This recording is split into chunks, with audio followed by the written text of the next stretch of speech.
During the summer between my first and second year of homeschooling, I had a paradigm shift that subtly yet radically changed my approach to homeschooling. It started with me developing a philosophy about how learning best happened. Welcome to This is Homeschooling. I'm your host, Blair Lee, and this is part of my personal story. And it's interesting, but it's had a huge effect on every single thing I've done in the homeschool community since then.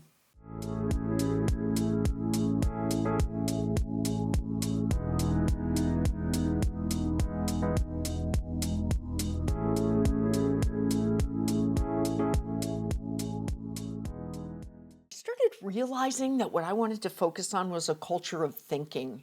I wanted to create a space where my son felt empowered to ask questions, make connection, and explore the world with curiosity and intention, along with critical thought. So the first year of homeschooling was, when I look back now, I did a great job. But then I really was second guessing myself about everything. Now, there were some things that I just nailed, but there were other things that could have gone better if I'd have been more experienced. What I really started to realize was that I needed a philosophy about how learning best happened. I mean, what did that mean? What did that mean for my son, and what did that mean for me? I recognized that if I had a philosophy for how learning best happened, I could center every single decision I had from there. It would be like the center point, and everything would have to radiate out of that, staying true to my philosophy. And this is one reason why I recommend to people that they have a mission statement or have written down the purpose of what best learning looks like for their family, because that allows you, that's your guide, that's your light. And if you've got that and you start to worry about how you're doing, you can always come back to that to establish if you're still being true to that purpose, that mission, that philosophy, whatever you want to call it. These days, I can close myself in a room and come up with my thoughts because I have spent so much time in this space. But there, I was a newbie. I was just starting to think about all these things. Now, again, there wasn't this robust online body of people who were going through the same things I were. So I began buying books. I began buying all the books I could find on this subject. And I started looking at what other people had to say. Now, a lot of other people who were talking about this were really focused on schools, public or traditional schools, and so I eliminated those pieces of those books that didn't make any sense for a homeschooler. But I also was able to distill down learning theory. I'm a scientist, and so I wanted to know what cognitive scientists had to say about how kids learned.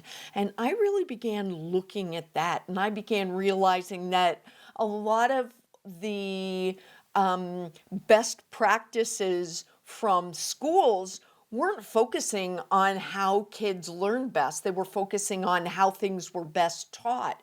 And as somebody who had been teaching, I really fell into that. I began thinking about how I would do it differently if I was a college professor, and I would still have taught people all the same information, but I would have centered it more on the learner and where they needed scaffolding and support. And so it was really it kind of blew my mind. I was obsessed with it.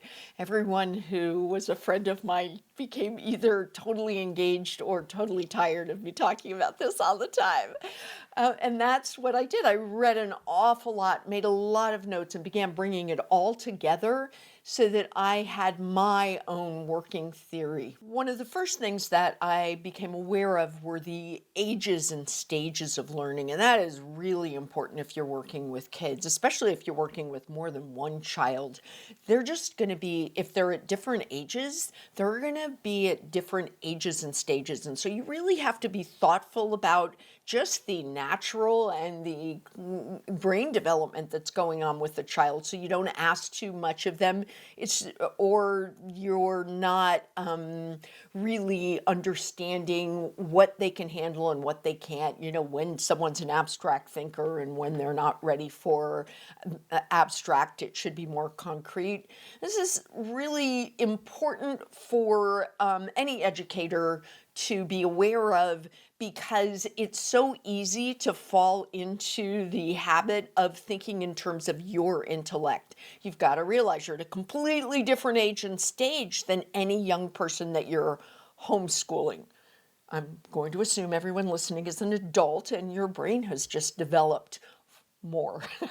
You're in a different stage of brain development. Let's just say that.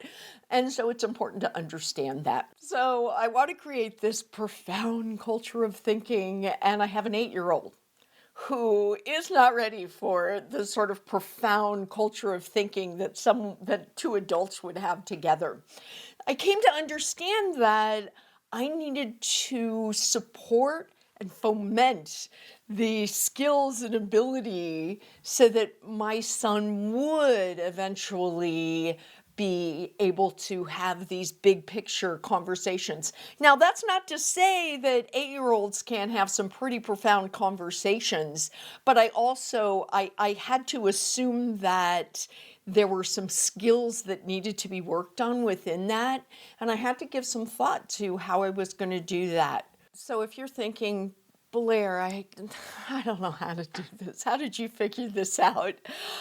It was trial and error. You've got to realize I was just figuring this out. I was a complete and utter newbie.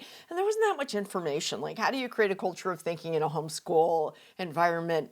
That was not, people were not writing about, they were not talking about that. They were either telling you exactly how to do it, or they were telling you, don't worry about educating your children. Those are the two extremes. There wasn't a lot in the middle about how to create something that was innovative and engaging and still academics. So I did keep the focus on what we were learning. Everything that I had read supported having this foundational knowledge, but I wanted my son to have this big thinking as a part of that. And what I came to settle on was a Socratic method, where I would, based on what my son was learning, I would ask questions that the purpose of which was to have him bring together like a synthesis of what he was learning, or to have him build on what he was learning and bring in his own experiences into that. And that actually took some work. You think to yourself, this is where I say, don't assume that your kids are going to have all the skills that you do. I had to help and I had to scaffold that. And it would be about a year before I realized, from coming up with this philosophy, until I realized that for this to be really successful, I needed to model my own thinking. So let me recap. The Socratic method, where you model your own thinking and then you scaffold your learner to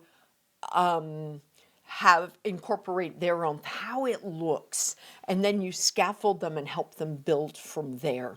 This is also where I began weaving in project-based learning. I'll be honest, I didn't even know it was called project-based learning. I would not learn the term for some of the approach that we were using until my son was in middle school. And a very good friend of ours, who's a teacher, said, "Your son's so lucky that you're able to use project-based learning." And then I had to go and look at what project-based learning was. We just naturally fell into that. Now, I believe in a multimodal approach to learning. You want to engage the reading and writing. You want to engage visual stimulation, auditory stimulation, hands-on. And when I was bringing all of these together, I began looking for where the different subjects related, sort of an interdisciplinary approach where history and science and writing all fed into each other. And I would bring math into that wherever I could. And so that led to this focus where I really looked for a cohesion. Now, that actually fed into the culture of thinking. And it really came out of a culture of thinking, because if you want someone to begin having big thoughts about things, the more different sort of academic disciplines and strands that they're able to bring to that conversation, it's really consistent with a culture of thinking. It sounds really basic, doesn't it? You ask meaningful questions about what someone's learning. You model your thinking about how you would synthesize that into coming to new understandings or connections. And you give someone a nice foundation in their learning and academics, and then you go for it. That's it.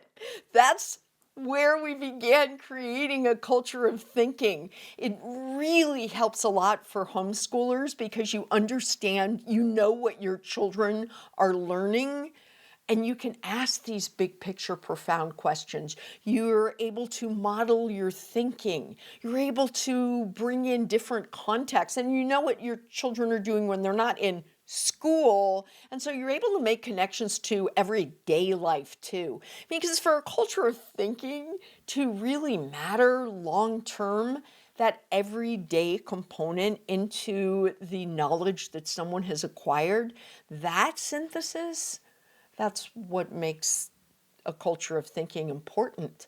You're raising somebody who can, in a thoughtful way, make sense of the world. It's short, but that's really it. That's what I wanted to share with you. There are some specifics of our journey, and if you're ever curious about those, please ask in a question.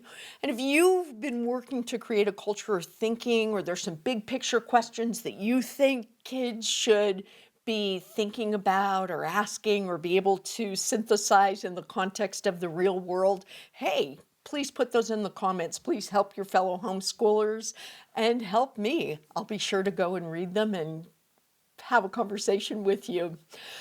Don't forget to like, subscribe, click the notification bell, and ask away if you have any questions or thoughts that you want to share. I really love to hear from the other people in this big community that we're all a part of. Much love, everyone. I'll see you in the next episode.